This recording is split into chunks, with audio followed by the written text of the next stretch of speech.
Hello everyone, so let's start our today's topic. हमारा आज का टॉपिक है फाइनेंस कमीशन।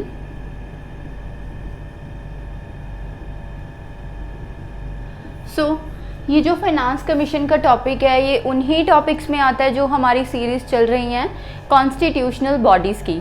तो हमने कॉन्स्टिट्यूशनल बॉडीज़ में इससे पहले यूपीएससी कर लिया, एसपीएससी कर लिया और इलेक्शन कमीशन ऑफ इंडिया कर लिया, और ये हमारा आज फोर्थ टॉपिक है फाइनेंस कमीशन, जो कि एक कॉन्स्टिट्यूशनल बॉडी है।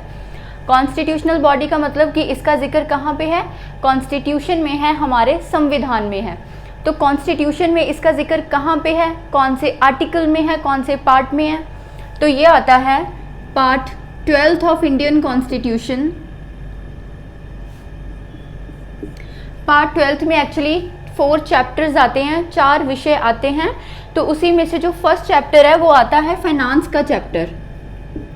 तो चैप्टर नंबर 1 का जो फाइनेंस है उसी के बीच में जो फाइनेंस कमीशन है आता है, और कौन से आर्टिकल में आता है? ये आता है आर्टिकल 280 में। So article 280 of the Indian constitution किसके बारे में हमें बताता है? हमें बताता है फाइनेंस कमीशन के बारे में। तो ये आता है part 12 of the Indian constitution, chapter number 1। Fine. जो इसमें आर्टिकल्स आते हैं वो आते हैं 264 से लेके 291। तो इसी में ही आर्टिकल आता है 280 जो हमारे फाइनेंस कमीशन का आर्टिकल है।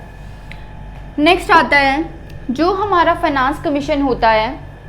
अब ये किस प्रकार की बॉडी होती है? कॉन्स्टिट्यूशनल बॉडी होती है, ये तो हमें पता ही है, क्योंकि ये कहाँ से बनी है? सीधा सीधा इसने अपनी पावर्स को कहाँ से डिराइव किया है?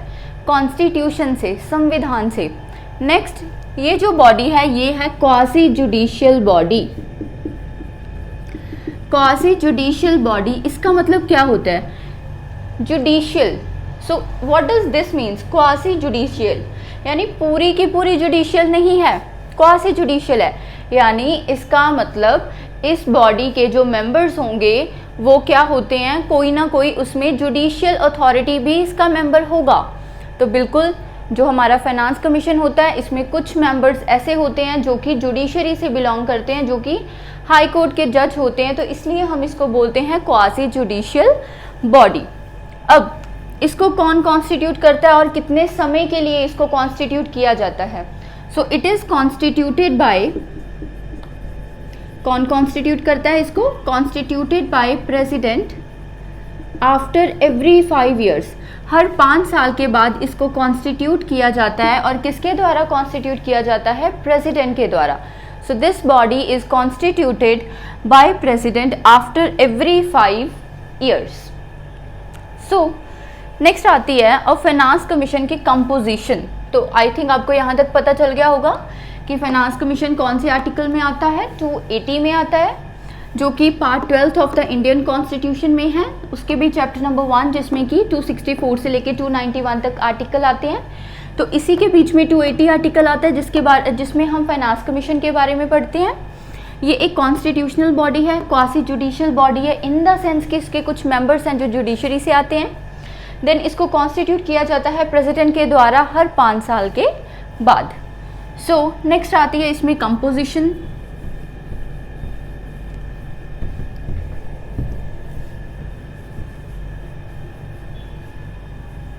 ओके, सो अब इसमें कौन कौन होता है, कितनी इसकी स्ट्रेंथ होती है? तो कंपोजिशन में आता है 1 चेयरपर्सन, फाइनेंस कमीशन का जो एक चेयरपर्सन होता है, प्लस 4 अदर मेंबर्स, 4 और मेंबर्स होते हैं। किसके साथ साथ? चेयरपर्सन के साथ। यानी टोटल कितने पर्सन होते हैं? टोटल 5 मेंबर्स होते हैं फाइनेंस कमीशन में। तो फाइनेंस कमीशन में टोटल कितनी स्ट्रेंथ होती है? 5 की स्ट्रेंथ होती है, जिसमें एक चेयरपर्सन होता है और 4 जो होते हैं वो बाकी के पर्सन्स होते हैं। अब इनको अपॉइंट कौन करता है? These are appointed by President of India। अब इनको समय समय पर अपॉइंट किया जाता है, किसके द्वारा? प्रेसिडेंट के द्वारा। और कितने समय के बाद? 5 साल के बाद, यानी 5 ईयर्स के बाद। अब क्या ये मेंबर्स एक बार रिटायर होने के बाद उसी पोस्ट पे दोबारा अपॉइंट हो सकते हैं? तो yes, they are eligible for reappointment. तो ये जो मेंबर्स होते हैं they are eligible for reappointment, यानी हम इनको दोबारा से कभी भी उस पोस्ट पे रीअपॉइंट कर सकते हैं। तो इसका मतलब जो हमारा फाइनेंस कमीशन है उसमें उसकी स्ट्रेंथ कितनी होती है, 5 मेंबर्स की स्ट्रेंथ होती है, एक उसमें चेयरपर्सन होता है और 4 बाकी के मेंबर्स होते हैं। इन सभी मेंबर्स को कौन अपॉइंट करता है, इनको अपॉइंट करता है प्रेसिडेंट। और क्या ये दोबारा से एलिजिबल होते हैं रीअपॉइंटमेंट के लिए, तो बिल्कुल ये एलिजिबल होते हैं रीअपॉइंटमेंट के लिए। ठीक है, अब ये कितने समय के लिए अपने ऑफिस में रहेंगे, तो हमने पहले किया था कि ये 5 साल के लिए रहेंगे, बट जब तक प्रेसिडेंट चाहेगा। ये किसने चाहा हुआ है कि ये 5 इयर्स तक रहेंगे, प्रेसिडेंट ने। तो इसका मतलब they hold the office, okay, तो इसका मतलब they hold the office for such time as specified by the president. तो जितना समय प्रेसिडेंट ने बोला है उतना समय ये अपनी पोस्ट पे रहेंगे, जो कि कितना बोला है, 5 इयर्स। तो इसका मतलब दे होल्ड द ऑफिस को कितने टाइम के लिए होल्ड करते हैं, hold office as specified by president. तो जितना समय प्रेसिडेंट ने बोला है उतने समय के लिए ये क्या करते हैं, अपनी पोस्ट पे रहते हैं। So hold the office as specified by the president. ठीक है, नेक्स्ट करते हैं। तो कंपोजिशन आपको समझ आ गई होगी। नेक्स्ट करते हैं इसकी क्वालिफिकेशंस, क्या क्या क्वालिफिकेशंस होनी चाहिए मेंबर बनने के लिए। तो क्वालिफिकेशंस कॉन्स्टिट्यूशन में कुछ भी नहीं दी गई हैं। सो कॉन्स्टिट्यूशन में क्या बोला था, कॉन्स्टिट्यूशन में तो सिर्फ इतना बोला था, एज पर कॉन्स्टिट्यूशन जो क्वालिफिकेशन का मैटर है वो किसके ऊपर छोड़ दिया गया, ये फैसला किसके ऊपर छोड़ दिया गया, डिसीजन लेफ्ट टू पार्लियामेंट। देखिए यहाँ पे एक्सेप्शन आ गई। ठीक है, अब तक हमने जितना भी किया है कि कौन सी चीज हमने यही किया है कि ठीक है ये डिसाइड करना है, प्रेसिडेंट पे छोड़ दो, सिक्योरिटी ऑफ टेन्योर डिसाइड करना है, प्रेसिडेंट पे छोड़ दो, कंडीशन ऑफ सर्विस डिसाइड करनी है, प्रेसिडेंट पे छोड़ दो। तो इसका मतलब अब तक जो डिसीजंस थे वो किसके ऊपर थे, प्रेसिडेंट के ऊपर थे। बट ये जो फैसला है qualification of the members of finance commission के मेंबर होने के लिए आप एलिजिबल हो या नहीं हो, क्वालिफाइड हो या नहीं हो, ये फैसला किसके ऊपर छोड़ा गया है, पार्लियामेंट के ऊपर छोड़ा गया, प्रेसिडेंट के ऊपर नहीं छोड़ा गया। तो ये चीज़ आप सबने ध्यान से अपने दिमाग में रखनी है, बिकॉज ऐसी एक्सेप्शंस में ही एग्जामिनर आपको कंफ्यूज करता है। तो ये जो डिस्क्रिशन है ये किसके ऊपर छोड़ी गई है, पार्लियामेंट के ऊपर छोड़ी गई है, प्रेसिडेंट के ऊपर नहीं छोड़ी गई। तो इसका मतलब कि क्या क्या क्वालिफिकेशन होनी चाहिए उन सभी मेंबर्स की, ये किसने बतानी थी, पार्लियामेंट ने बतानी थी एज पर द कॉन्स्टिट्यूशन।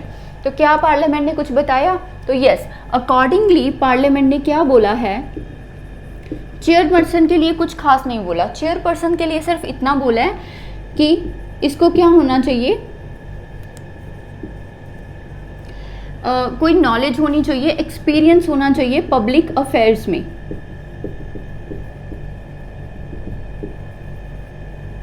मतलब पब्लिक अफेयर्स में या पब्लिक मैटर्स में किसी भी तरह का एक्सपीरियंस हो तो वो पर्सन एलिजिबल हो जाता है, किसके लिए, चेयरपर्सन बनने के लिए। बट इसके अलावा जो बाकी के 4 मेंबर्स हैं, अदर मेंबर्स हैं जो, उनके लिए क्वालिफिकेशन क्या क्या बताई हैं पार्लियामेंट ने। उन्होंने बोला कि अगर कोई व्यक्ति हाई कोर्ट का जज है, जज ऑफ हाई कोर्ट, और क्वालिफाइड टू बिकम सो, यानी कोई व्यक्ति अगर हाई कोर्ट का जज है या वो इतना एलिजिबल है कि वो हाई कोर्ट का जज बन सके, उसके लिए वो क्वालिफाई करता है, तो वो व्यक्ति को फाइनेंस कमीशन का मेंबर चुना जा सकता है, ऑटोमेटिकली वो एलिजिबल होता है फाइनेंस कमीशन का मेंबर बनने के लिए। ठीक है, दूसरी बात, अगर किसी व्यक्ति को स्पेशल नॉलेज है, ठीक है, स्पेशल नॉलेज है किसके बारे में, भारत सरकार के अकाउंट्स के बारे में, भारत सरकार के फाइनेंसेस के बारे में, यानी फाइनेंसेस और accounts of government of India, Bharat सरकार के फाइनेंसेस या अकाउंट्स के बारे में जिस व्यक्ति को किसी विशेष तरह की कोई स्पेशल नॉलेज है, तो वो व्यक्ति भी एलिजिबल होता है क्या बनने के लिए, फाइनेंस कमीशन का मेंबर बनने के लिए। सेकंड, किसी को एक्सपीरियंस है किसमें, फाइनेंसेस में या किसी आप इसकी स्पेशल नॉलेज की बात कर रहे हो, तो किसी व्यक्ति को अगर स्पेशल नॉलेज है फाइनेंस और account of government of India का, या किसी व्यक्ति को स्पेशल नॉलेज है इकोनॉमिक्स का, अर्थशास्त्र का, अगर किसी व्यक्ति को स्पेशल नॉलेज है इकोनॉमिक्स का, अर्थशास्त्र का, तो वो व्यक्ति भी एलिजिबल होता है किसके लिए, क्या बनने के लिए, फाइनेंस कमीशन का मेंबर बनने के लिए। सेकेंड आता है कोई ऐसा व्यक्ति जिसको एक्सपीरियंस हो किसमें, जिसको एक्सपीरियंस हो किसमें, इन फाइनेंशियल मैटर्स, ठीक है, किसी भी तरह के फाइनेंशियल मैटर्स में या फिर एडमिनिस्ट्रेशन में।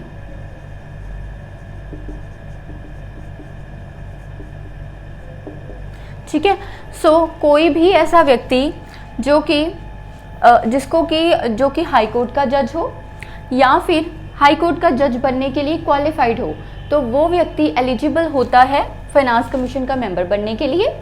सेकंड, किसी व्यक्ति को अगर स्पेशल नॉलेज है फाइनेंस की या फिर अकाउंट की of government of India, Bharat सरकार के फाइनेंस की या सरकारी खजानों की जिसको स्पेशल नॉलेज हो, वो भी एलिजिबल होता है फाइनेंस कमीशन का मेंबर बनने के लिए। किसी को स्पेशल नॉलेज हो अर्थशास्त्र की, इकोनॉमिक्स की, तो वो भी एलिजिबल है। नेक्स्ट आता है कि अगर किसी को फाइनेंशियल मैटर्स में या एडमिनिस्ट्रेशन में कोई विशेष तरह की कोई नॉलेज है, एक्सपीरियंस है, तो वो व्यक्ति भी एलिजिबल हो जाता है। और चेयरपर्सन कब एलिजिबल होता है, जब इसको कोई भी पब्लिक अफेयर्स में किसी भी प्रकार का एक्सपीरियंस हो।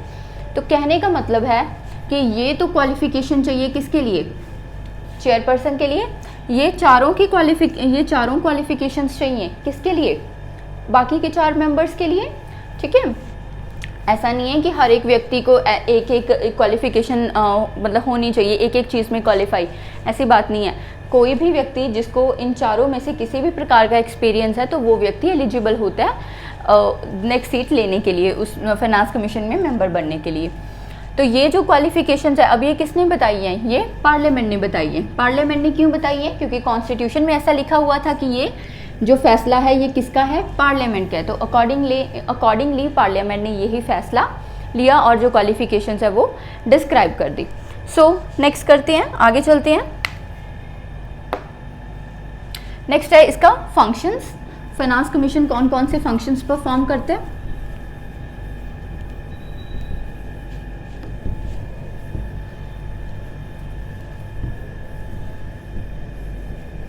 ओके,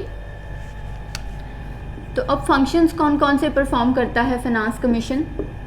देखिए, जो भी टैक्सेस या फिर पैसा जिसको आप बोलते हो, बेसिकली ये टैक्स ही होते हैं जो कि ओके, उससे पहले आप एक चीज़ अपने दिमाग में रखिए, जो फाइनेंस कमीशन है वो एक रिकमेंडिंग बॉडी है, यानी वो करती क्या है, वो रिकमेंडेशंस देती है। ठीक है, खुद कुछ ऐसे नहीं करती। उसका मेन जो फंक्शन होता है वो प्रेसिडेंट को या भारत की सरकार को, गवर्नमेंट को रिकमेंडेशन देना होता है कि आप ऐसे ऐसे इस काम को कर सकते हैं। तो ये क्या करती है, ये किसको रिकमेंडेशंस देती है, ये रिकमेंडेशंस देती है प्रेसिडेंट को कि आप ऐसा ऐसा कीजिए। तो जो प्रेसिडेंट है वो जो करता है वो क्या खुद की मर्जी से करता है, वो प्राइम मिनिस्टर के कहने पे करता है। तो इसका मतलब बेसिकली जो इसकी रिकमेंडेशन होती है वो किसको होती है, वो भारत की सरकार को होती है, यानी केंद्र की सरकार को होती है वो रिकमेंडेशन कि आप पैसे को किस तरीके से इस्तेमाल कर सकते हैं। तो इसका मतलब जो हमारी फाइनेंस कमीशन है वो मेयर एक रिकमेंडिंग बॉडी है जो कि रिकमेंडेशन प्रेसिडेंट को देती है कि आप जो खजाना है, जो पैसे हैं, वो किस तरह से इस्तेमाल कर सकते हैं। अब किस किस मैटर्स पर रिकमेंडेशंस देती है वो देखिए ध्यान से। ठीक है, फाइनेंस कमीशन प्रेसिडेंट को बताता है कि जो आपने टैक्स इकट्ठा किया है उसको किस प्रकार से डिस्ट्रीब्यूट करना है सेंटर और स्टेट्स के बीच में। ठीक है, इसका मतलब ये बताता है कि डिस्ट्रीब्यूशन ऑफ नेट प्रोसीड्स, ठीक है, यानी नेट प्रोसीड्स यानी सारा जितना भी आपका कलेक्शन हुआ है, जितने भी आपके नेट प्रोसीड्स हैं, इसको आपने किस तरीके से डिस्ट्रीब्यूट करना है, किसके बीच में, केंद्र सरकार के बीच में और राज्य की सरकार के बीच में, यानी between the centre and the states. और स्टेट्स में भी कौन सी स्टेट को कितने पैसे देने हैं, कितने प्रोसीड्स देने हैं, वो भी कौन डिसाइड करता है, वो भी फाइनेंस कमीशन ही डिसाइड करता है। दूसरी बात आती है ग्रांट इन एड्स। तो सेंटर की सरकार से स्टेट की सरकार को कितने ग्रांट इन एड्स जाएंगे या कितने जाने चाहिए, या कौन सी स्टेट को कितना ग्रांट जाना चाहिए, इस चीज़ की भी रिकमेंडेशन फाइनेंस कमीशन देता है। किसको? प्रेसिडेंट को या भारत की सरकार को। तीसरी बात जो आती है वो आती है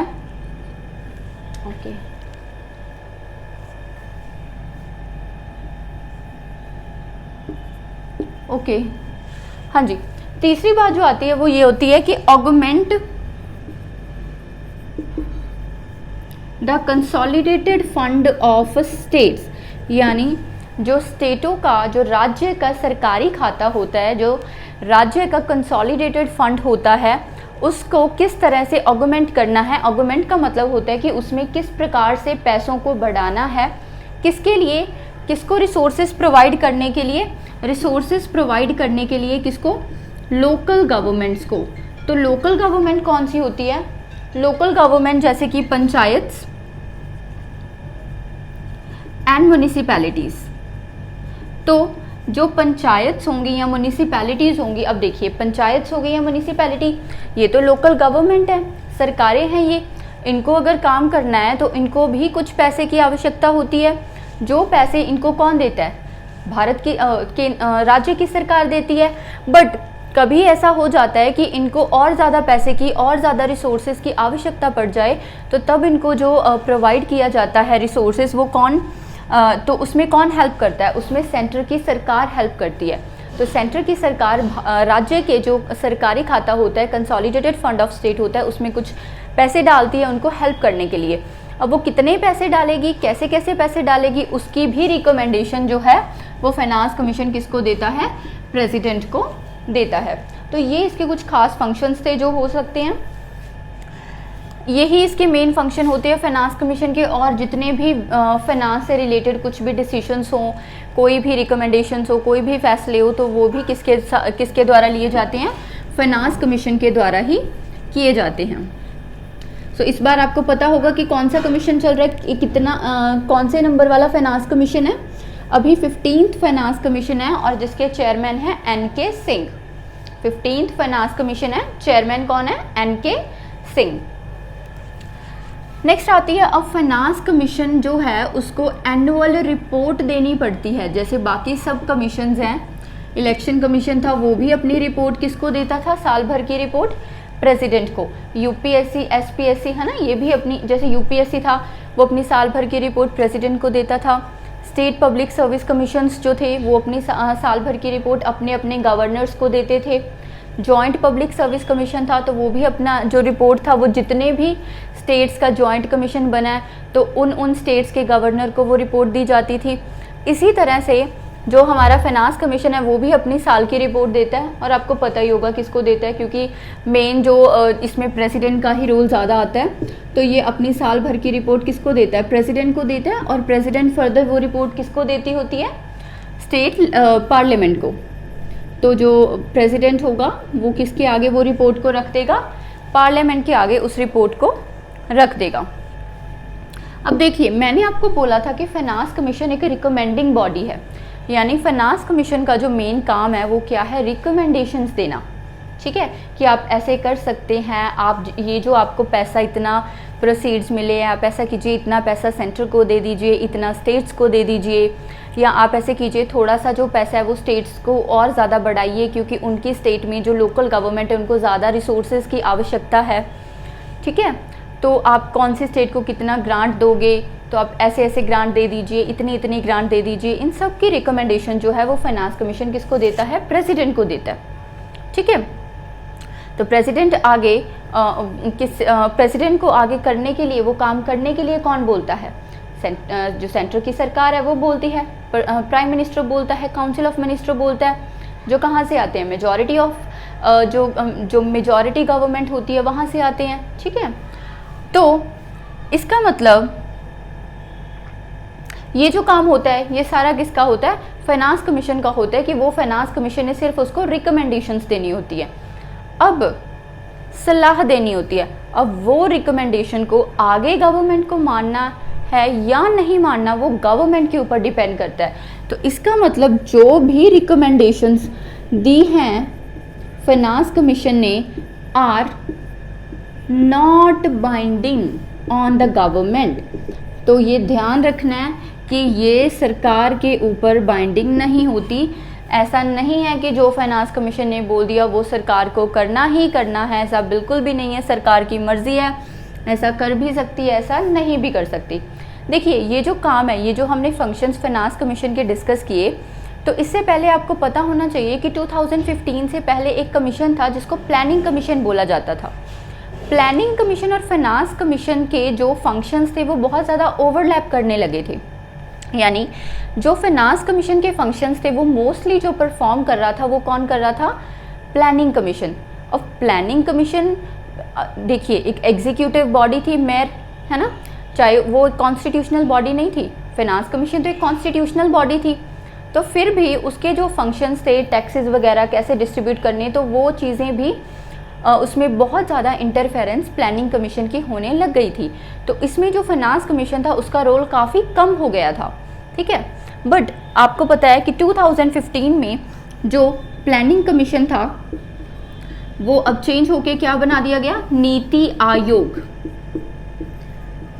NITI Aayog, national institute for transforming India. तो जो प्लानिंग कमीशन था अब वो किस में चेंज हो गया? नीति आयोग में चेंज हो गया। तो इसका मतलब कि अब जो प्लानिंग कमीशन है वो बैक ऑन द ट्रैक हो गया। अब जो काम करता है वो खुद से ही करता है। ठीक है, ओके, नेक्स्ट देखिए। अब यहाँ तक हमारा मेन टॉपिक तो कवर हो गया, बट इसमें एक चीज़ है कि हम फाइनेंस कमीशन को बोलते हैं balancing wheel of fiscal federalism. यानी फिस्कल फेडरलिज्म का क्या मतलब? फेडरलिज्म का मतलब दो सरकारें, केंद्र की सरकार और राज्य की सरकार। फिस्कल फेडरलिज्म यानी उसमें फाइनेंशियल मैटर्स को बैलेंस करना, balancing the financial matters between centre and state. Bharat की सरकार और राज्य की सरकार, केंद्र की सरकार और राज्य की सरकार के बीच में किस प्रकार से पैसे को बैलेंस करना है, उसका काम, उसके लिए जो एक व्हील है, व्हील का काम करता है, वो कौन करता है? फाइनेंस कमीशन करता है। यानी फाइनेंस कमीशन देखता है कि किस प्रकार से फाइनेंस को केंद्र की सरकार और राज्य की सरकार में बैलेंस किया जाए। तो आई रिपीट कि फाइनेंस कमीशन एक तरह का व्हील की तरह एक्ट करता है। किस चीज़ के लिए? ये बैलेंस करने के लिए कि भारत की सरकार और केंद्र की सरकार के बीच में पैसे को किस प्रकार से बैलेंस किया जाए। तो इसीलिए इसको क्या बोला जाता है? बैलेंसिंग व्हील ऑफ फिस्कल, यानी कि फाइनेंशियल फेडरलिज्म। ठीक है, सो आई होप आपको यहाँ तक सारा समझ आ गया होगा। तो इसके साथ हमारा जो फाइनेंस कमीशन का टॉपिक है वो अच्छे से कंप्लीट होता है। Thank you so much.